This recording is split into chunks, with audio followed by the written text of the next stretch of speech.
How to delete your Kling AI account. Hello everyone, welcome back to Wake&Tech. If you are using Kling AI and want to permanently delete your account, then first of all open the Kling AI app or website and log into your account that you want to delete. Once you're signed into the homepage of Kling AI, go ahead and click on My Space at the bottom right corner.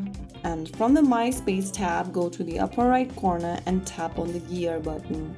Once you're inside this profile settings, go ahead and click on the account deletion button from the bottom. And then before deleting your account, make sure that you read these info over here.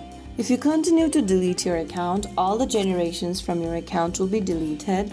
Your account information and all the benefits associated with your account will also be removed. The remaining benefits cannot be refunded or cashed out. So if you want to delete your account, you can tap on this I have red circle and click on confirm to delete account. Choose any one region that you are deleting your account for and click on submit and delete account. Now your account has been deleted. That's how you delete your Kling AI account in just a few simple steps. If you found the video helpful, don't forget to like, share and subscribe to our channel. I will see you again in the next video. Thank you for watching.